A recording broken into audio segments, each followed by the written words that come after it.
Bingo Blitz rules. If your bingo has ads in it, That's not a bingo. if it doesn't have the coolest tournaments, mini games, and the most breathtaking design, Nope, not a bingo. if your bingo moment makes you feel so excited that you just want to burst in joy and scream out loud, bingo! Sorry, so you're playing... Bingo Blitz? Now that's a bingo. Go for a world of excitement with Bingo Blitz, the #1 free bingo game. Download Bingo Blitz and play for free. Now that's a bingo. My dad works in B2B marketing. He came by my school for career day and said he was a big ROAS man. Then he told everyone how much he loved calculating his return on ad spend. My friends still laugh at me to this day. Not everyone gets B2B, but with LinkedIn, you'll be able to reach people who do. Get a $100 credit on your next ad campaign. Go to linkedin.com/campaign to claim your credit. That's linkedin.com/campaign. Terms and conditions apply. LinkedIn, the place to be, to be. What's up, everyone? It's Noah Daniels. Hey, y'all, I'm JJ. Hey guys, it's Kat. And we're your hosts of the Real Hauntings podcast, where we bring on guests to share their first-hand encounter ghost stories and supernatural experiences. Now on to the trailer. I've been warned to not tell this story, but I think because of the way it ends, it's okay to tell this story, because some people say that with certain entities, to like speak of them or talk about them or in any way like portray them as powerful will attract them to other people. The creepiest thing about it to me is a lot of times it would wait for me to notice it. Like it would just lay its arm out like this, and then I'd be like, where is it? Where is it? And then I'd see it, and then it would just slither back. For more information on the Real Hauntings, Real Ghost Stories podcast, make sure you check out real.fm to learn more about our podcast and many other amazing podcasts.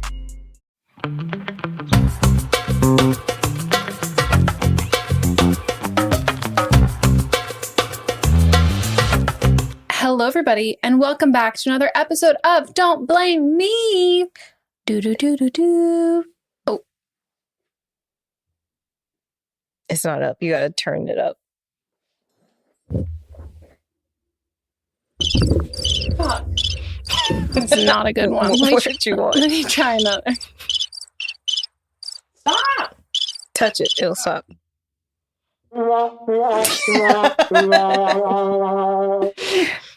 Yeah, it was not really the vibe I was looking for. Maybe I'll find the clap. I think it's the first one. Oh, shit.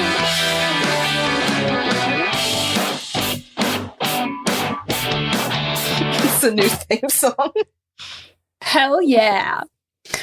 Okay. Well, that did not hit the way I thought it was. I was trying to find the applause one or the sparkly, but you know, it's fine. We're here and it is what it is. Welcome back to Don't Blame Me. We are an advice podcast. And like that would suggest, we give advice here. Life-changing, wonderful, amazing advice. And we are certified Freaks. 7 days a week. Mm-hmm. Wet ass pussy. Make that pull game weak. I love that line. I do too. So good. So good. I am Megan and I'm joined by my co-host, Melissa. Hello. I just realized my toes are showing and I don't like other people seeing my feet. Hold on. I undersold you. You're not just the co-host, you're also the producer. And the reason why anything happens. Sorry, I had to get my insecurities out the way. Do you have weird feet or you just don't like... You know I don't... I know you don't like that, but like, I don't remember if you have weird looking feet. They've been out this whole time for you, but they were down lower. They look like sausages. Oh, yeah. What do we call them? Little Vienna sausages. I've got really long toes. Well, yeah, they're finger toes. I can pick things up with my feet. I know. And I've heard that's actually a pretty good market for like foot fetish things. But again, I do think someone necrophilia. Yeah, that it would fall into that because I have Raynaud's. Someone did make a great point though, that they were like, make that fucking money. Like, make it. Yeah. And I was like, maybe I should. Because, I mean, like, the thing is that if someone is into that, then this is their healthy way of getting it out, you know? Yeah. And I also think that I'm like, in my mind, I'm like, well, what if somebody, like, yeah, it's not my responsibility to like, I'm not like one of those people who, like, that is like a really like thing that is like not like some people will like use those like deep fake and AI kind of like filters and stuff to like make them look like children. And I'm like, no, that's not okay. I know that woman that was on there's one woman that people talk about all the time on TikTok. Yeah, that's where I heard about it from. There's that other woman that was like the most popular like Chinese gamer, and it glitched one day. Oh, I and think she was you like told a me that. 50-year-old woman, and then she lost everything. I'm sure she still had like a fat bank account, but she lost like all her followers and everything. That's fucked. Yeah. In some ways, yes, it's fucked. Was it sexual? It's like the thing where like she was the hot woman, the hot like gamer that like people would watch, but also it's like she also lied to people, so I think people felt betrayed. I mean, like there's two I'm sure things. they get betrayed. Yeah, I'm kind of in the camp of like, if you want to fucking profit off of like misogyny and beauty standards, fucking go for it. But like, you just can't do it if you're like, if it's falling into like pedophilia, like making your face look like a child. Yeah, hers was like maybe 18. Oh yeah, no, then that's a hard pass from me. Yeah, that has nothing to do with our podcast at all. We give advice, and hey, maybe you need advice about that. Who knows? If you want to call in for an upcoming episode, you can leave us a voicemail at 310-694-0976. International listeners, you can send us an audio message at meghanpodcast@gmail.com. You got to keep it under 3 minutes. Let us know your pronouns, and we ask that you write everything down, practice, time it out to make sure it's under 3 minutes. See that you're not leaving out any important information. We do not need to know if you are an Aries, but we do need to know how old you are and all of the relevant and important details of the call. 18 or over, have your parents' permission. I'm not sure if I already said that. Anything else that I'd say in this little part? No, I think you're good. Okay. Well, what's new with you? You said the last time you said there was something I'm saying for the other episode. That wasn't English, but do you get what I'm saying? Yep. Okay. So you know how we like make like think that the people that leave negative comments on the podcast app are people that got triggered from another call? Oh, the negative reviews. Mm-hmm. Okay, yeah. Well, here we go. Oh my God. Hi. How do I miss all these messages? Because you don't look, I guess. I feel like I do. Hi, I don't know if you'll ever see this, but I just have to put it out there. I used to listen to your podcast all the time, and I was dating someone for 5 years. You two always said to break up with your man whenever there was hesitation about not growing. I remember you played an audio of a girl screaming that she broke up with her long-term boyfriend, and she was literally yelling about how happy she was. I love that one. I stopped listening because I hated the reality of it. Your advice helped me break up with him after 5 years. I now live in London and I am living my best single life. So break up with your man, ladies. Again, thanks so much. Now I'm the girl screaming in the phone. You two are so wise. Oh, that makes me so happy. I'm so happy for them. So like she got triggered by a call. Yeah. So we have an update from a caller who has called us before. I think you'll be excited about this one. I won't lie, I was a little nervous. See, she sent an outline before of what everything that happened, so I'd already read it, so I wasn't nervous. I was also just nervous that she might be like mad at us. Yeah, that's why I read it. Usually I don't read them, but I thought she might be mad at us, so that's why I read it. She wasn't. Mm-hmm. Thank God. Or she lied to us and said she wasn't. I don't think she was. I don't think so. Okay, roll the tapes. Okay, I was the caller who slept with my lawyer's ex-husband. So I guess the update was I haven't spoken to him since. He's reached out like a couple times. And the first time I just said I was busy. And then the second time I just didn't respond. And yeah, nothing really has come of it so far. My parents know that my license was suspended and I have no idea how they found out. So I don't know if that has anything to do with it, but that's all that's happened so far. Oh, so you think that maybe someone did end up telling your parents? Yeah, I imagine it would have been my lawyer, but I have no idea how he found out. No, that does seem against the law. Mm. Have you talked, is it like, has things been weird between you and her since? I haven't spoken to her. It was her assistant that called me and told me the case was dismissed. So I haven't even, I haven't ran into her or anything. Damn, plot thickens. Now I wonder if she does know. Yeah. You know? I think so. I hope not. I feel like I don't know. If my parents knew that, I'd be locked away somewhere, I think. How old are you? But I'm 24. Okay.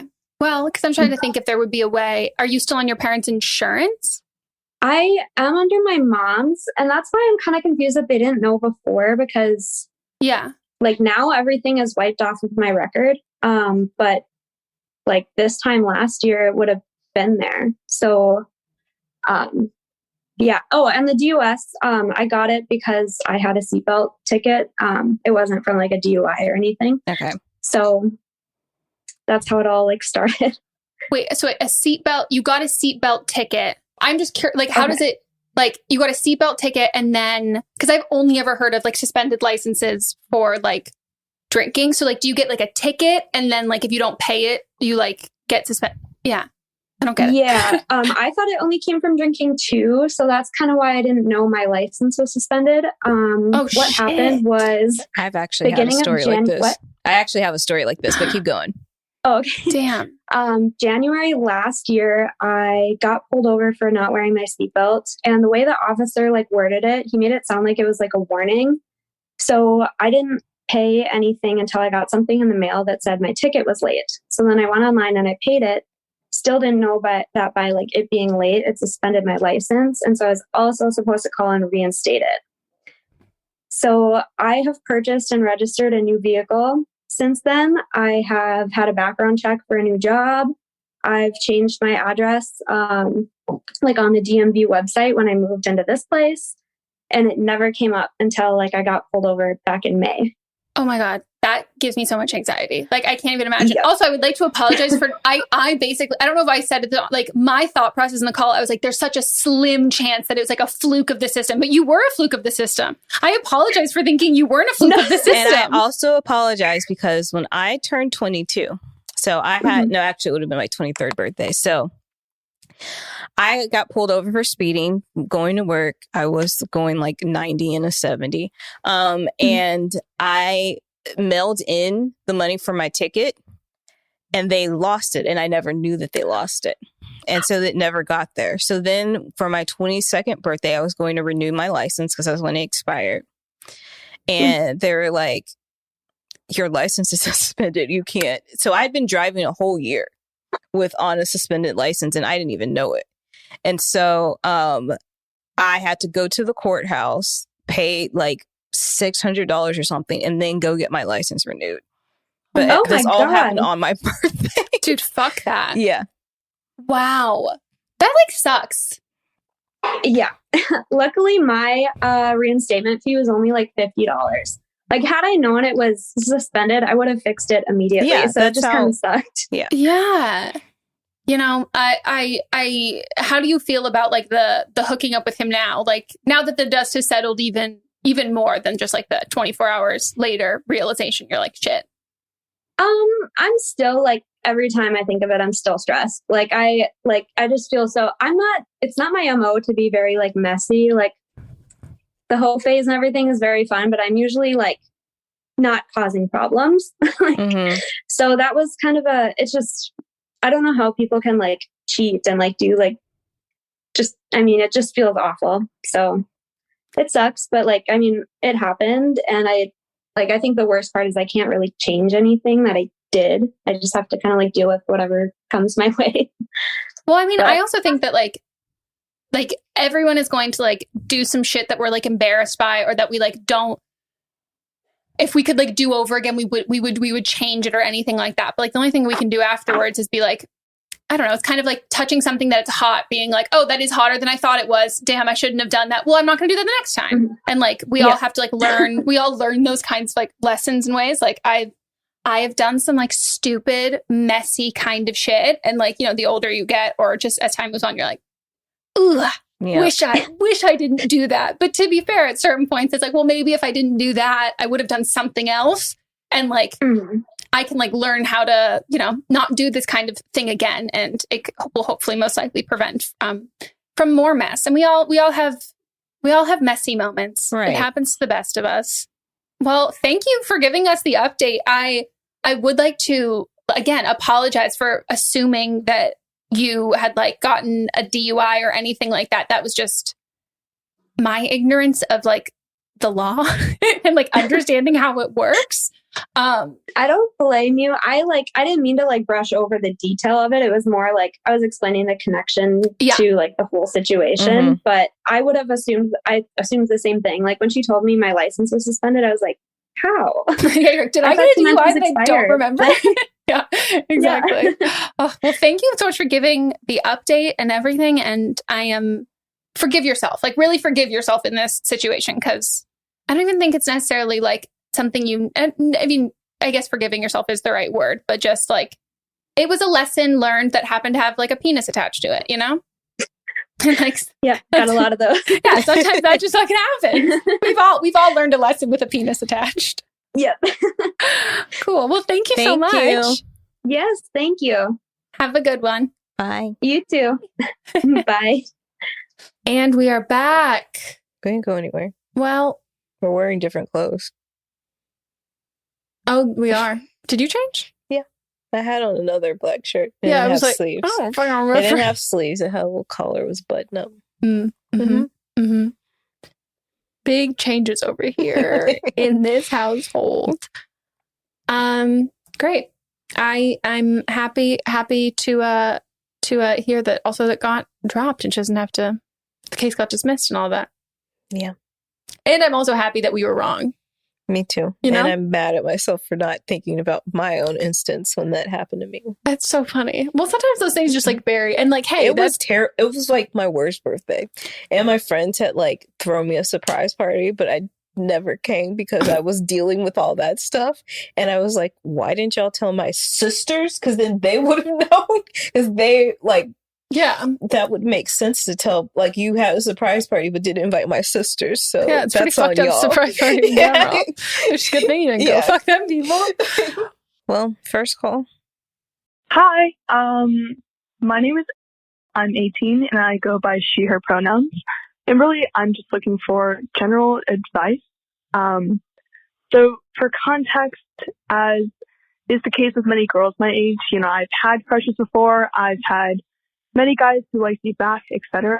But not much came from it, mainly because, you know, throughout high school, I've been super busy, and also because I'm a little nervous at the thought of hanging out with a guy alone, which is a whole other thing. If you guys had advice for it, would be great, but not the main reason I'm calling. So, as I said before, I've never really done anything before with a guy, never even had my first kiss or held hands, so definitely objectively like super inexperienced and innocent, I would say. But I recently turned 18 a few months ago, and because of, you know, boredom caused by the pandemic, I decided to download Tinder because, you know, why not? And I think the main thing I got from it is, one, there are a lot of hot guys around me, and two, it's pretty easy as a girl, from my experience, to find a guy who's willing to hook up, right? And like, obviously, I'm 18. I've thought about losing my virginity and having my first kiss and everything before, but I just don't know when the right time is, you know?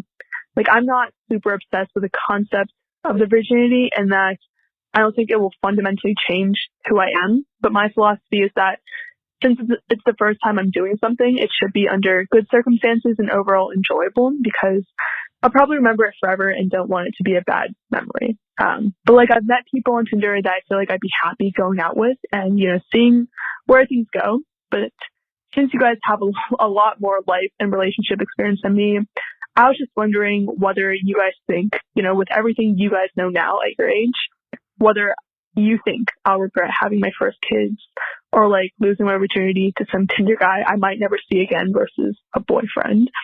But really, I guess in summary, I would just love any advice on how to know when the right time is for not only like losing my virginity, but also like first kiss and other milestones. Thank you guys. I just thought about the fact, like, one of these girls that I cheered with, she like had a kid when we were in high school, and that kid right now is 18 years old, so I could be old enough to be the caller's mom. Wow.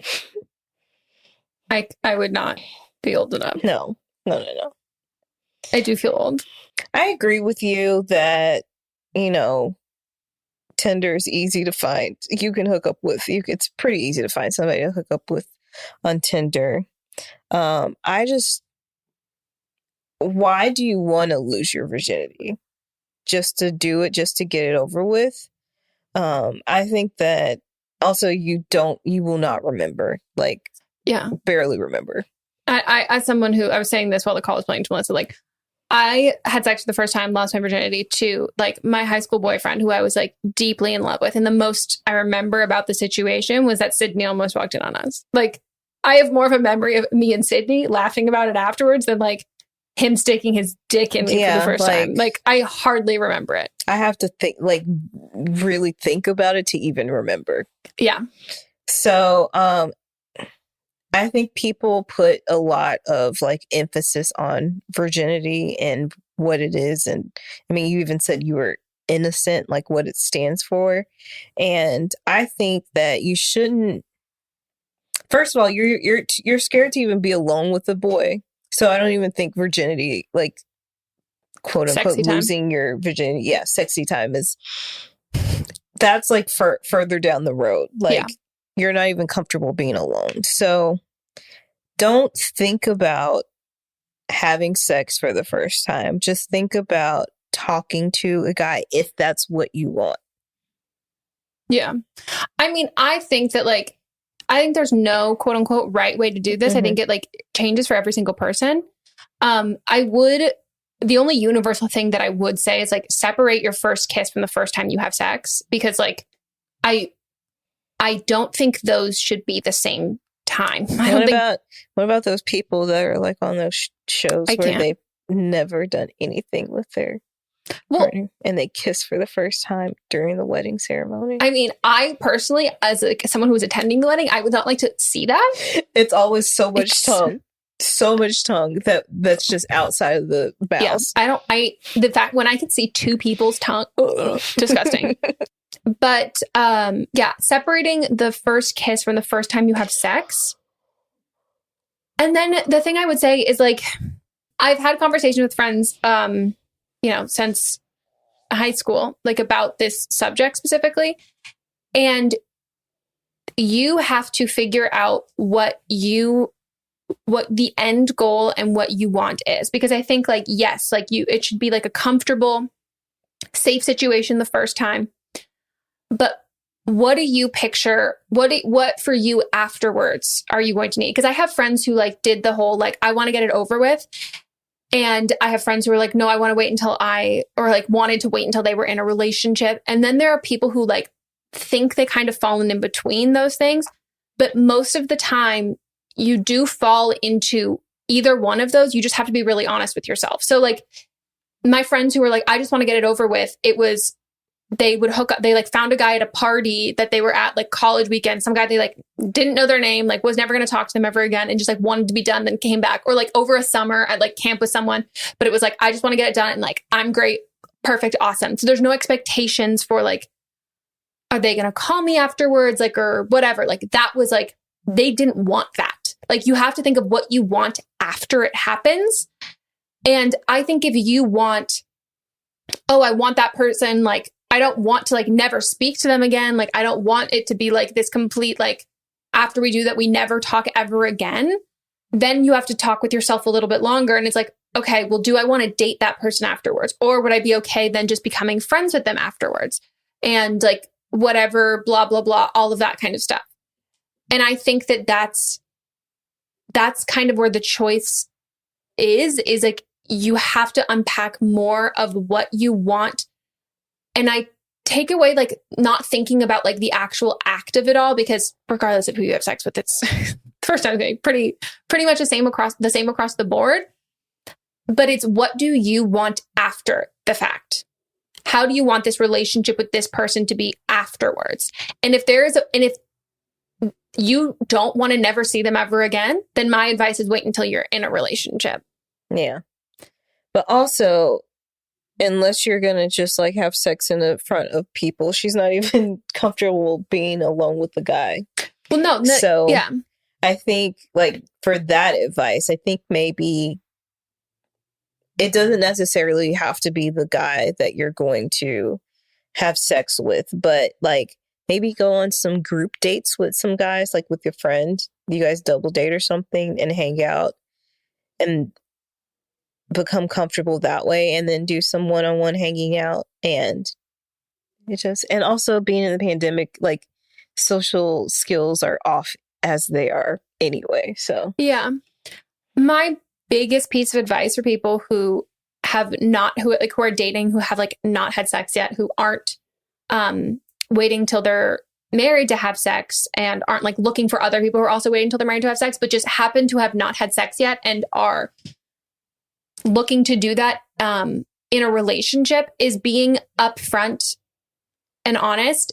It will not, I don't want to say the term scare off, but like the only people it will rule out and turn away are the people who were going to have sex with you and then never call you again. That's it. Like I have plenty of friends of all genders who have been other people's first times, and were like, it wasn't like I'm not going to do that. The only time I'm not going to do that is because I know I'm not going to call that person back. Like I know I'm not.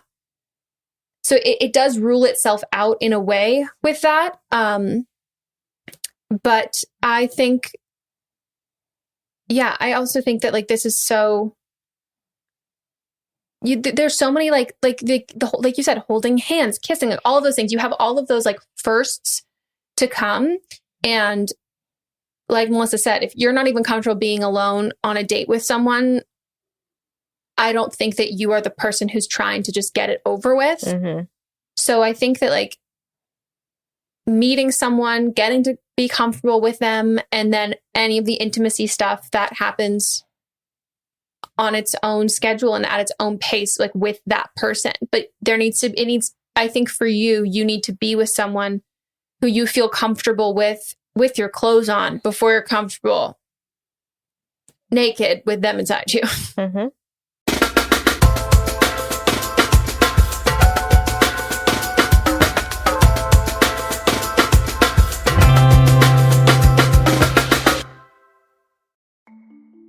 As a podcast network, our first priority has always been audio and the stories we're able to share with you.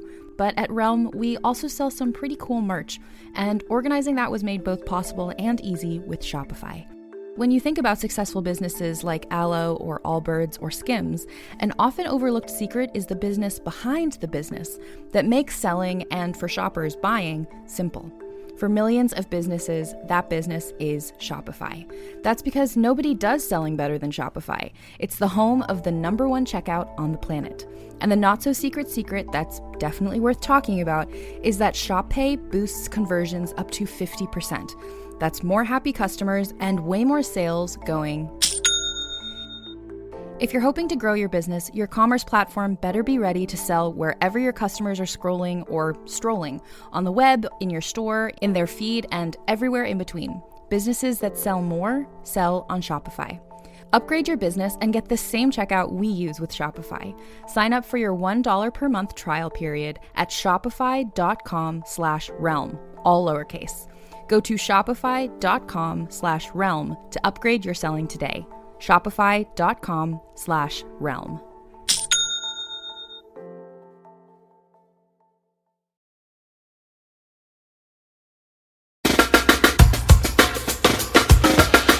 Hi, Megan and Melissa. I just want to start off by saying I love your show and I listen to it every single week. I'm 26. Oh my gosh. I'm 23. My husband's 26, and we have a 2.5-year-old son and another one on the way. My question is, how do I go about asking my husband for him to get a vasectomy when he's really scared of needles and shots to begin with, and asking him to go through a major surgery is a huge ask. So I just want to know your thoughts on that, and if there's any other opinions or advice you could give, that would be great. Thank you. Bye. Just to clarify, I think if you haven't this is a very weird specific one to watch. I would watch this before, but Rhett and Link of Good Mythical Morning did a video of them getting vasectomies. It is not only hilarious and super enjoyable, but it shows vasectomies are categorically from Google, a minor procedure, not a major procedure. They're done in a doctor's office or one of those outpatient things, 30 minutes. You're awake when it happens. It's real fast. And I think the question is for your husband. Would you rather have a vasectomy, or what is scarier, a vasectomy or having 1 million children? What if he wants more kids? Then he should find a way to carry them and to feed them. And he can keep them in his side of the home. No. He can have he can have another wife that he has those no, I'm kidding. But yeah, I just think that no offense to him, I get it. You're afraid you really can't handle shots and needles. But I do it. But I think the main thing is that they haven't even had this conversation about, does he want to get a vasectomy though? Because you can't force anybody to get a procedure that they don't want. So I think it's going about even bringing it up in conversation, minus needles and everything. Okay. Then I would say, hey, babe, I've decided that I'm done having kids after this baby. I would really appreciate, and I think we should go talk to your doctor about you getting a vasectomy. Yep. And then I don't want that. I'm so afraid of needles. Okay. I'm going to be closed for business then, and we are never having sex. All right, I'm out. You're going to get a vasectomy? No, I'm out. You're out of this marriage. Okay, fuck you, Brad. No, okay. Let's talk to the doctor. Let's have a conversation with the doctor. Great. Perfect. I think the key words here are, you are done having kids. I don't think this is a, hi, babe, how are you feeling? No, he's not the one carrying these children. If you are done having kids, if you are done being pregnant. Or at least having kids with him. Yeah. If you are done being pregnant, you are done. And that's not a conversation that needs to be approved with your it doesn't even be approved with anybody. It doesn't even be approved with your fucking partner. It doesn't even need to be approved with your doctor. If you are done having fucking kids, if you are done being pregnant, you are done. You are done. Mm-hmm. You are done. And it's not up for debate. So, I think my strategy would be I wouldn't even mention the fucking needles. I wouldn't mention any of that, because this is so fucked up. And this would have been my response in this situation. If he brought up, I'm really afraid of needles, I would just look him dead in the eyes, go, I shoved a watermelon out of my pussy, ripped it to my asshole, had to clean it with a spray bottle. My tits are to my waistline. I haven't slept in months, and my feet don't fit into any of my fucking shoes. I have back pain, and our child fractured my pelvis. Yeah, I agree. But I just want to emphasize, it's still his choice. It's totally 100% his choice.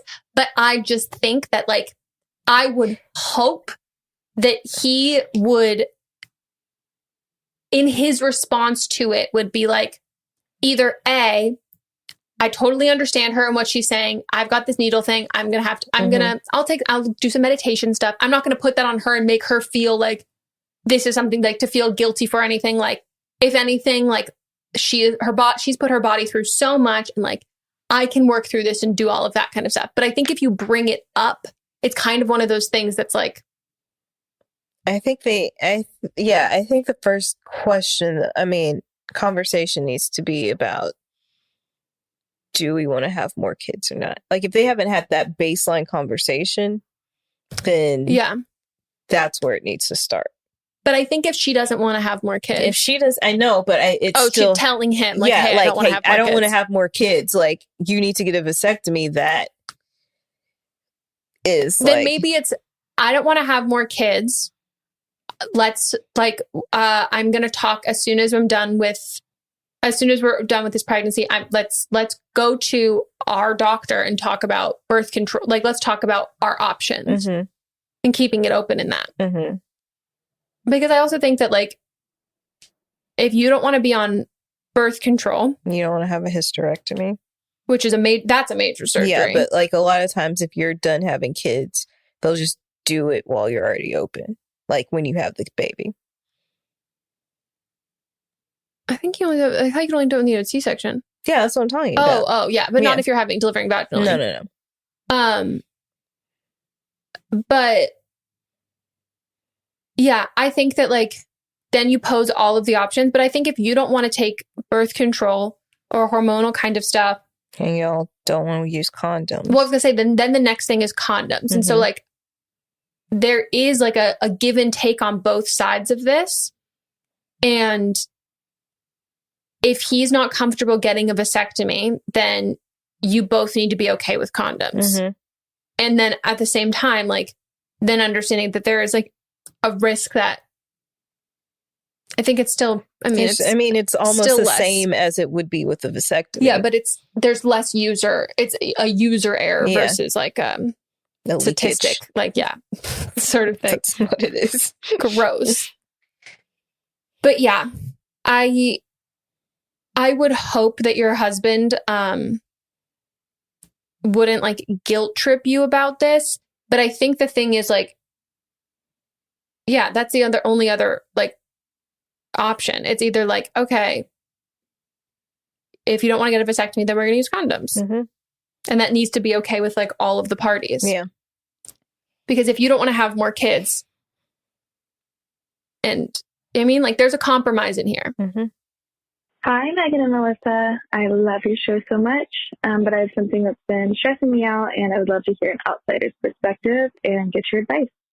For background, I'm a 20-year-old Leo. I identify with she, her, and my best friend is also a 20-year-old Virgo who identifies as she, her as well. My boyfriend is a 26-year-old Gemini who identifies as he, him. My boyfriend's best friend's mother, she passed away about a year ago. They were really close, and he's been saying that they were going to have a funeral for her for months now. His family's really unorganized, and he doesn't have any other parents or siblings to help him out, so it's just like him and an uncle trying to plan a whole funeral. He is my boyfriend's best friend, but we've gotten really close over the years, and we would consider each other like really close friends, if not best friends as well. But my best friend, she is turning 21 in September. And we've been super pumped for this for years now. And it's already all planned out, and it's like months away. So I've had it on my calendar for a while. Her party's going to be spending like 5 days on a houseboat, and I'm really excited. Flash forward to today, my boyfriend's best friend's mom's funeral has been scheduled during the same time that my best friend's birthday is. Since it's on a houseboat, there's really no option to like go to both. I told my boyfriend I was already planning to go to my friend's 21st that week, and I can't go to the funeral, and he's really upset with me that I would choose to go to a party over our close friend's funeral. And he's just upset that I won't be there for our friend. I wanted to see if there was an obvious answer. It's really important to me to be in both places, but I would almost, rather go to my friend's 21st birthday, but I see why he's really upset. He's telling me that I knew that this was coming and I shouldn't have made plans, but even so, is the 21st birthday a valid reason to miss a close friend's mom's funeral? I would love to hear your thoughts and advice. Thank you so much. Bye-bye. Are we gonna have different thoughts? We might. I think based on your hand gestures, we are. You should go first because mine's gonna be mean. So then shouldn't you go first? Sure. That's what I mean. We should end on. Here's my thing. They've had months to plan this funeral. I don't care how unorganized you are. Like, I've unfortunately been to several funerals in my lifetime. And a funeral should only take like days to plan. I understand we were in a pandemic, but like, he tells you that like, you should have known that the funeral was coming. You didn't know when they were going to plan this. Like, your best friend's birthday doesn't change. I agree with you on that point. Okay. Yeah. It doesn't change, but like, I would go to the party because. Hi, this is Rob Benedict. And I am Richard Spate. We were both on a little show you might know called Supernatural. It had a pretty good run, 15 seasons, 327 episodes. And though we have seen, of course, every episode many times, we figured, hey, now that we're wrapped, let's watch it all again. And we can't do that alone. So we're inviting the cast and crew that made the show along for the ride.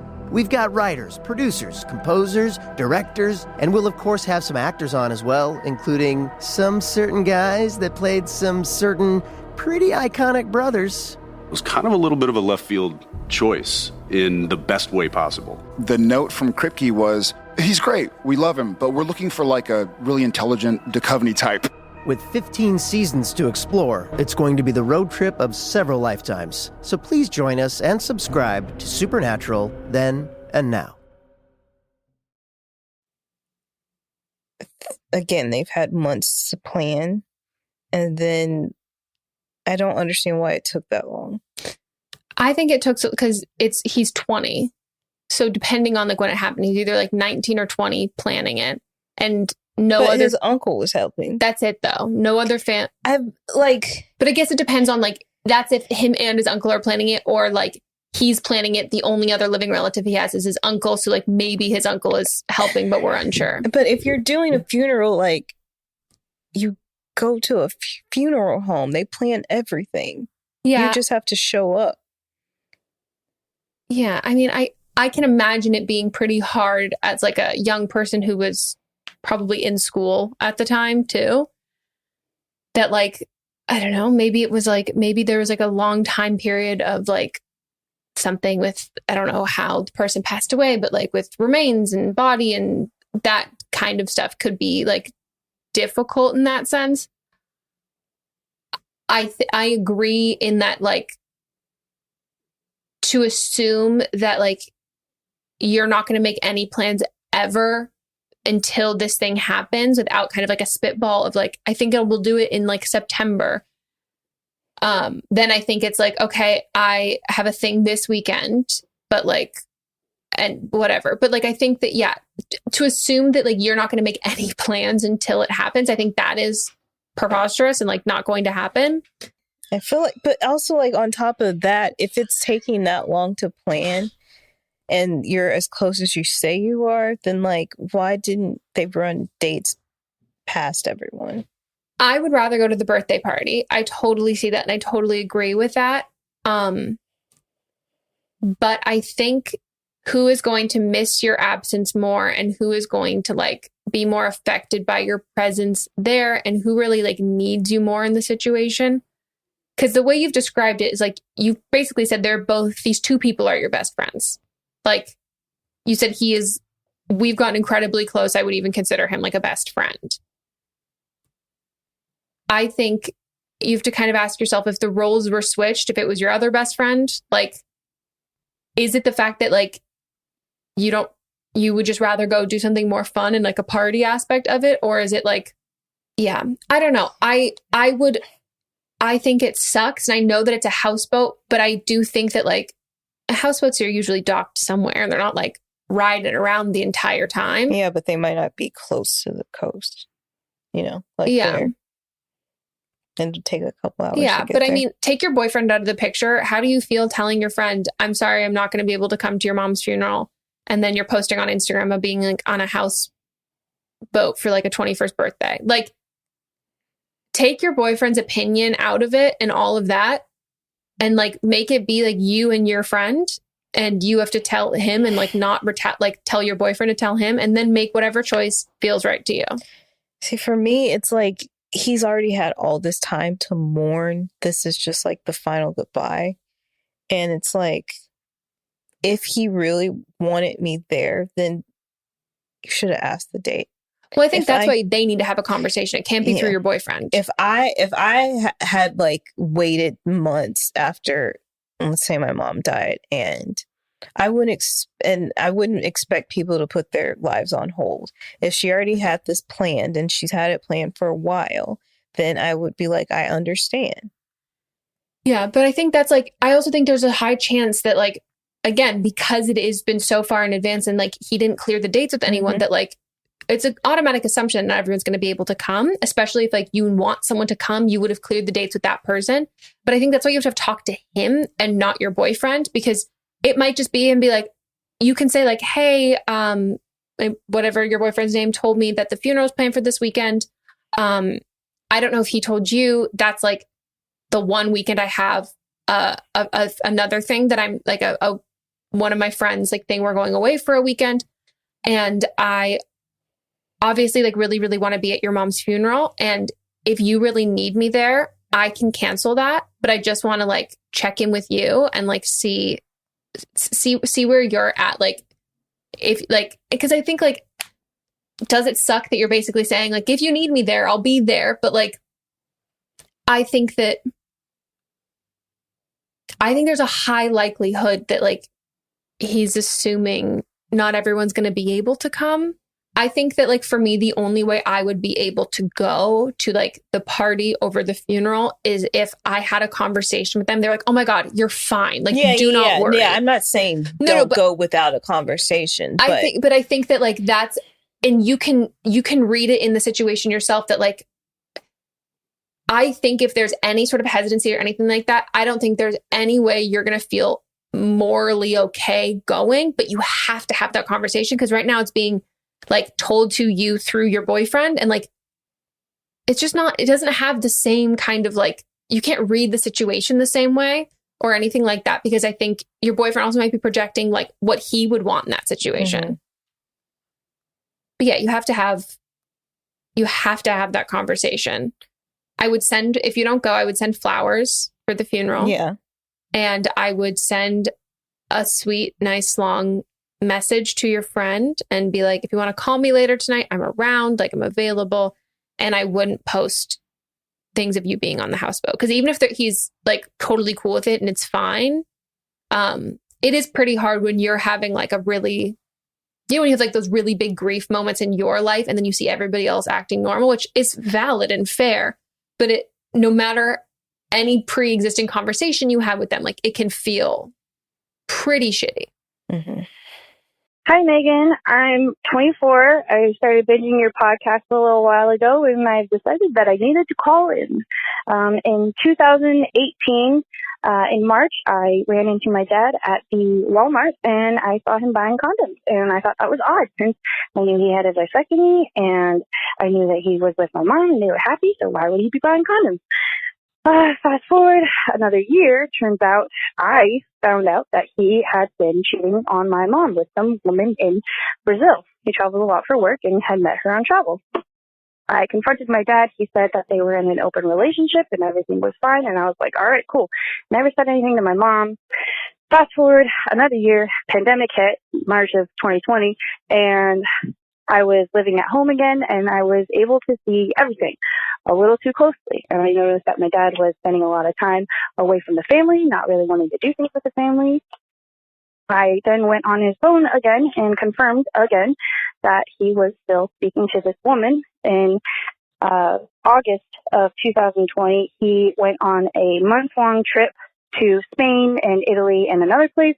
And when he came back, he said that he was going to book a flight to Brazil for a kiting vacation. And he actually did book the flight and was actually going to leave barely a week after coming home and, not spending time with his family.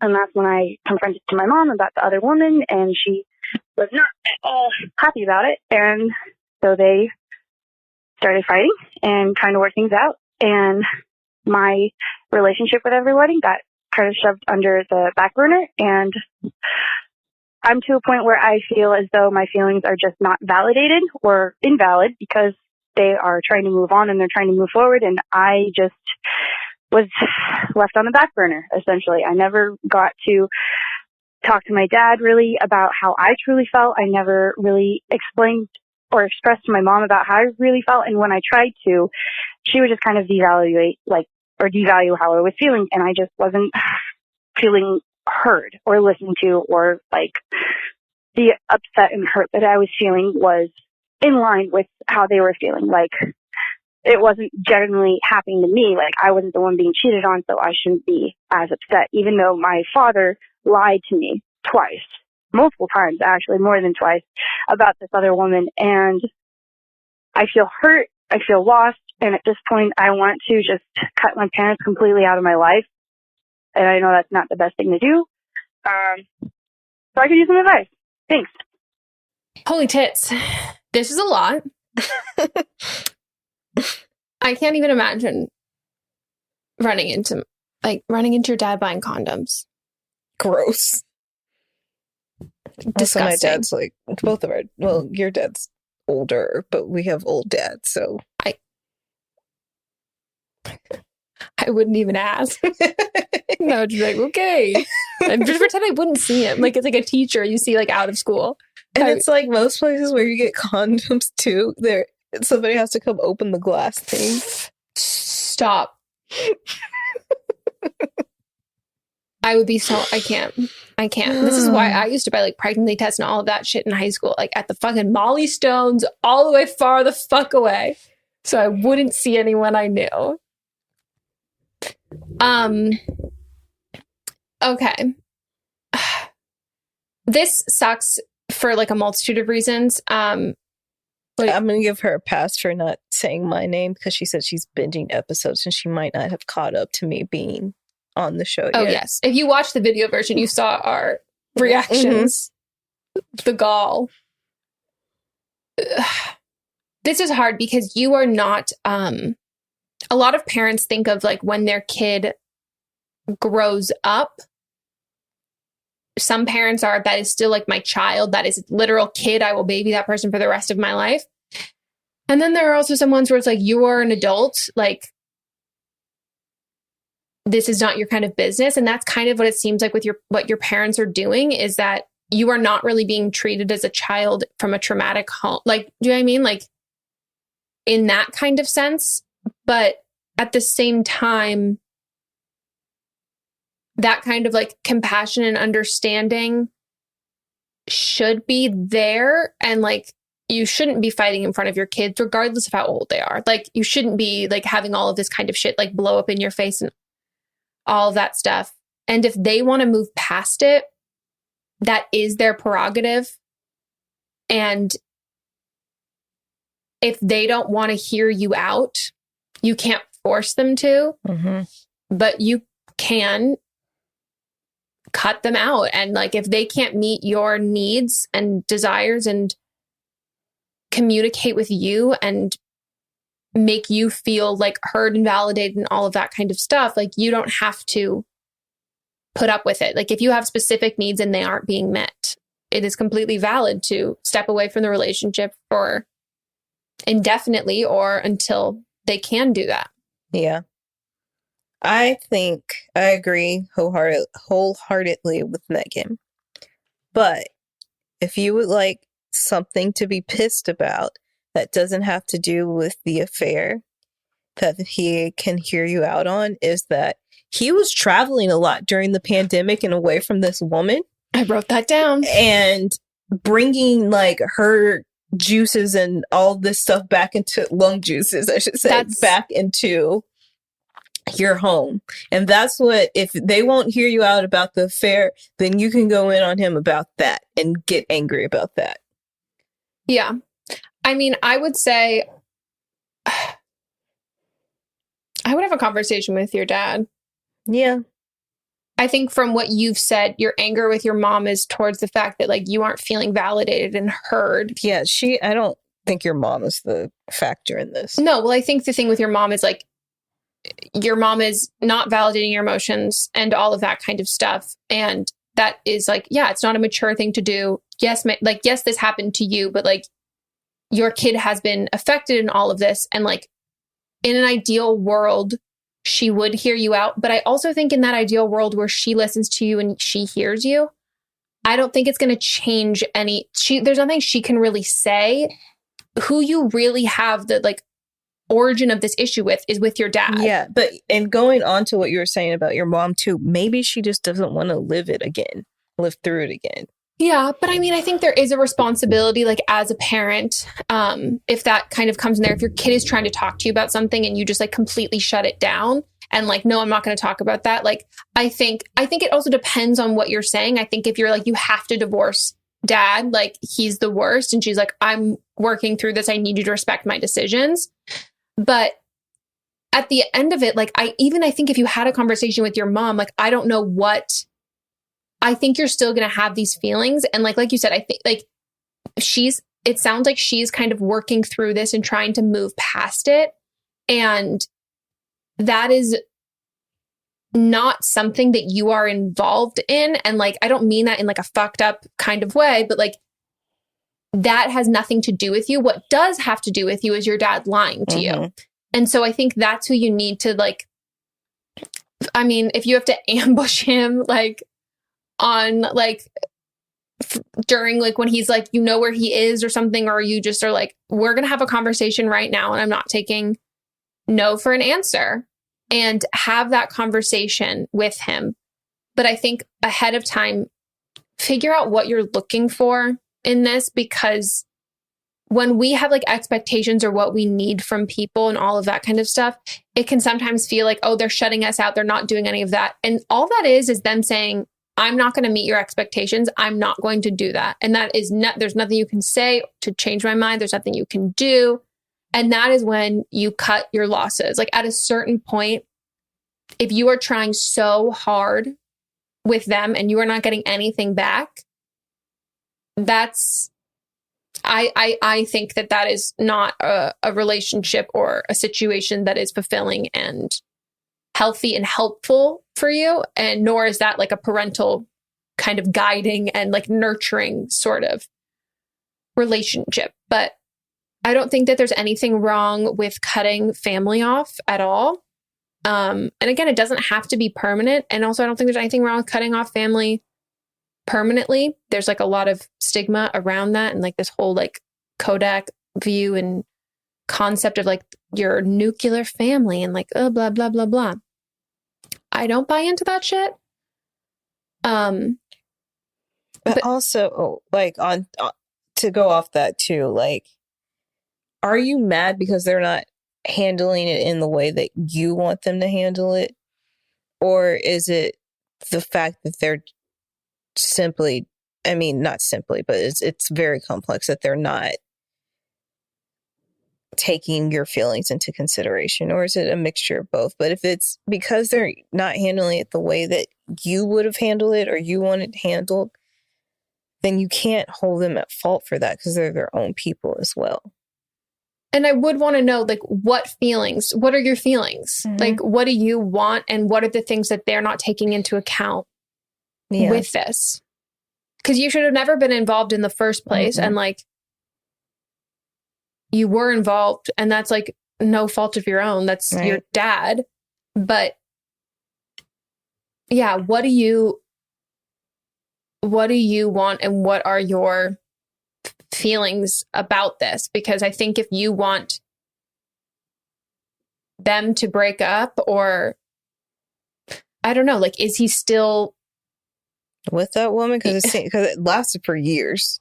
Yeah. And also, like, was it an open marriage, but like not something that your mom was comfortable with you knowing? Or was it an open marriage with like caveats and like specific things that were outlined in here that like this, you know what I mean? Like, wasn't this? And I mean, you did happen to see him buying condoms, but for the rest, you went digging and found out the information.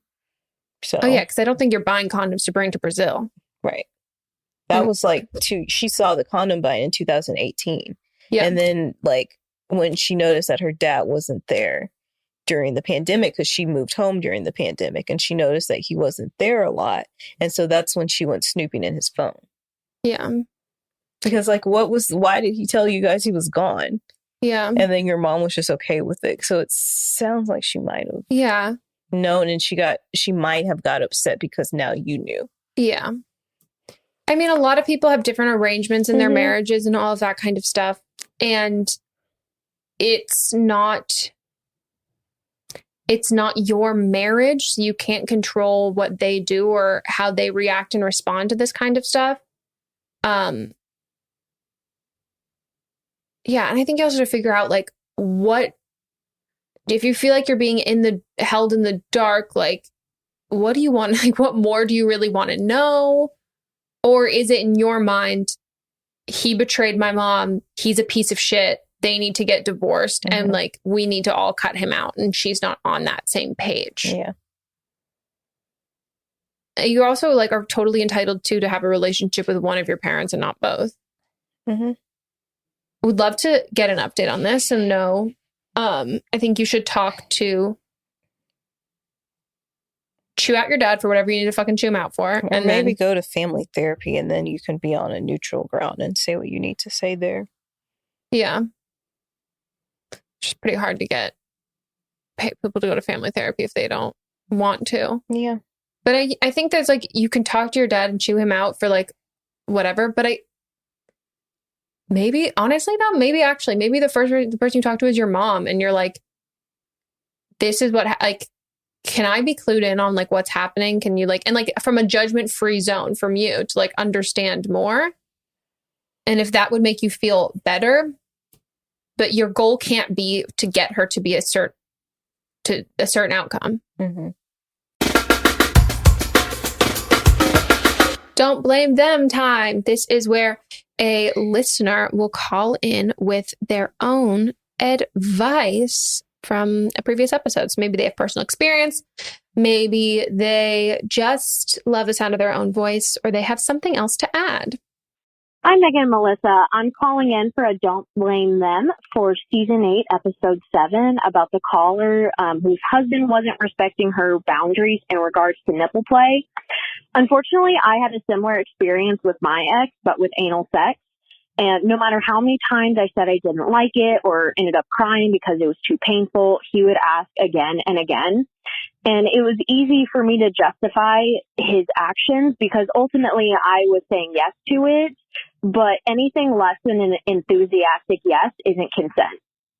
I related so much when you were trying to downplay him disrespecting your boundaries and not telling anyone. Like, I didn't even want to tell my therapist what he was doing because I didn't want her to get the wrong idea or what I thought was the wrong idea. I thought I was just too embarrassed to talk to my friends about anal sex, but really deep down, I just knew what my friends were going to say, and they were going to say how totally not okay it was. After getting out of that relationship, I realized that if you can't say what your partner is doing without polishing up and downplay and omitting stuff, it's not okay. It's not oh, you don't know him like I do. Like, if you can't tell the full story and it be acceptable, it wasn't acceptable. My heart was breaking when you started talking about how much you hated it because I've totally been there and I felt that resentment growing. But it's such a conflicting emotion because you love them so much. But if your partner doesn't listen to you explicitly saying the things you don't like, I mean, like, they should be able to pick up signals because I don't know about y'all, but I'm loud in bed. So when I go silent, that's a pretty big cue. But anyways, on top of that, if you're outright saying it, that you don't like it, he just simply doesn't care, and that's all there is to it. It wasn't until after I got out of that relationship that I realized how traumatic it was, and I had to work through a lot of it in therapy, and I'm still working through some of it, to be honest. But with a partner blatantly disregarding your wishes with something as vulnerable as sex, like, that's traumatizing. Now that I'm with a new man that fully respects me and checks in with me during sex to make sure I'm okay and having a good time, and he doesn't need to be told more than once that I don't like something, it's so amazing. You deserve someone that's going to listen to you and respect you, because really that should be the bare minimum. Women really shouldn't have to gloat when they have a man that respects them, because that they should all be like that. But that's a whole other rant. Anyways, love the podcast. Y'all are the best. Bye. Yeah. Fucking everything. Mm-hmm. Gold star. Gold fucking star. I'm not sure if the original caller is in our Facebook group, but we got a lot of people talking about this in the Facebook group, which I hope and I think beyond just our reactions, but to hear everybody else's, to know that the Don't Blame Them caller said, like, this is, you now basically have a group of friends who are telling you, like, this is wrong, like, this is not okay. And yeah, anything less than enthusiastic yes is not a not yes. Consent. It is not consent. Yeah. So great update. I hate that this is relatable for people. But I appreciate you calling in and offering that. And I hope that the original caller is listening as well, and seeing that, like, once you've come out the other side of that and recognizing how wrong that is, and how that's not like a quote unquote normal part of a relationship, and how you can be in a much healthier and better relationship that is not involved with that. Mm-hmm. So thank you. Thank you very much for sharing. And on that note, that is the end of our episode. If you enjoyed this episode and you want to call in, leave us a voicemail at 310-694-0976. And international listeners, you can send us an audio message at meghanpodcast@gmail.com. All of the same things apply at the beginning. 18 or over, have your parents' permission. Write everything down. Keep it right and tight. Under 3 minutes. Practice. Let us know your pronouns. And if you enjoyed this and you had a great, jolly, grand old time, we would love if you left us a review on the podcast. Apple Podcast Store? App. I was like, it's not a store. If you left us a review, it brightens our day. It makes everything wonderful and fantastic. If you want to watch the video version, we are available on Patreon. And if you just want to support the show, make sure we can keep the lights on, which is ironic because the lights are off right now if you're watching. Very much off. Very much off. You can join our Patreon. You can put in any amount that you want to donate per month. You can also do a one-time donation. And we also have a $5 tier besides our $1 video tier. Our $5 tier, we have live streams twice a month. It's literally like Zooms with your friends. We have a great time. They're really fun. If you're in the Facebook group and you're like hesitant about joining the Patreon, you want to ask people like, hey, what's it like?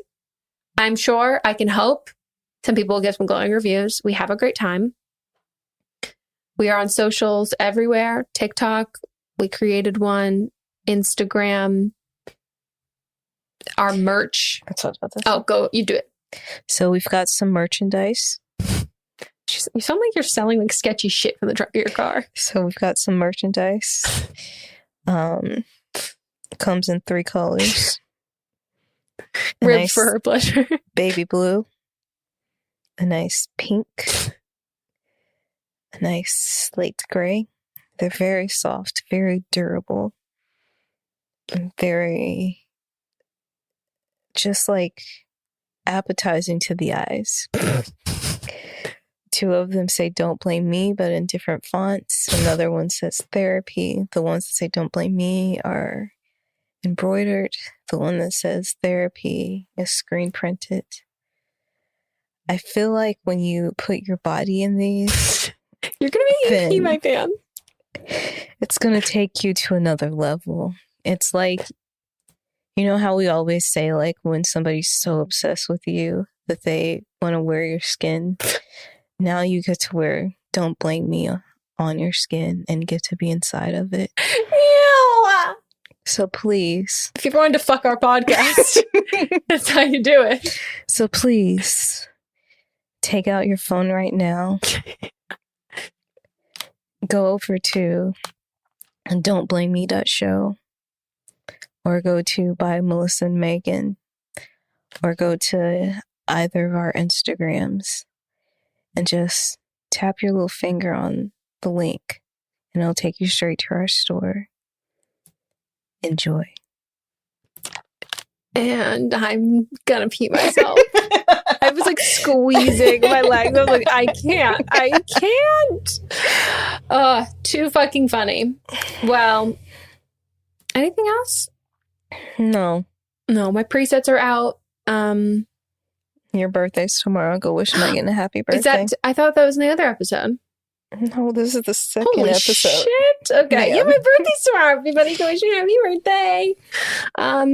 And yeah, we will see you all next time. Goodbye.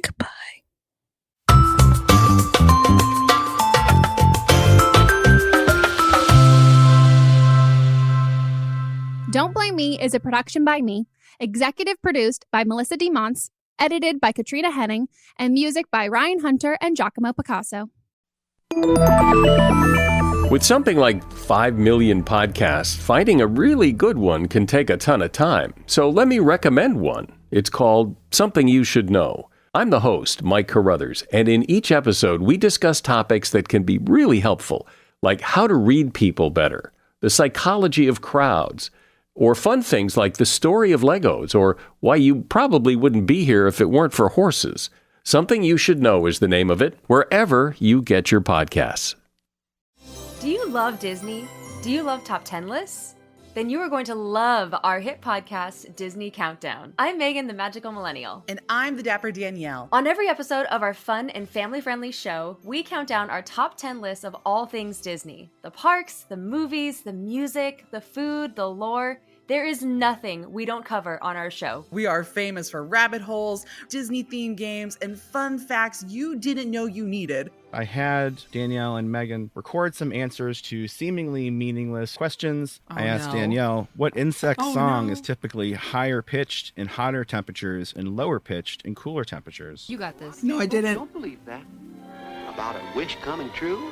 Well, I didn't either. Of course, I'm just a cicada. I'm crying. I'm so sorry, Jiminy. You win that one. So if you're looking for a healthy dose of Disney magic, check out Disney Countdown wherever you get your podcasts. Hi, I'm Jennifer, a co-founder of the Go Kid Go Network. At Go Kid Go, putting kids first is at the heart of every show that we produce. That's why we're so excited to introduce a brand new show to our network called The Search for the Silver Lining, a fantasy adventure series about a spirited young girl named Isla who time travels to the mythical land of Camelot. During her journey, Isla meets new friends, including King Arthur and his Knights of the Round Table, and learns valuable life lessons with every quest, sword fight, and dragon ride.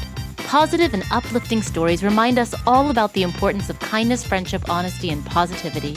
Join me and an all-star cast of actors including Liam Neeson, Emily Blunt, Kristen Bell, Chris Hemsworth, among many others, in welcoming the Search for the Silver Lining podcast to the Go Kid Go Network by listening today. Look for the Search for the Silver Lining on Spotify, Apple, or wherever you get your podcasts.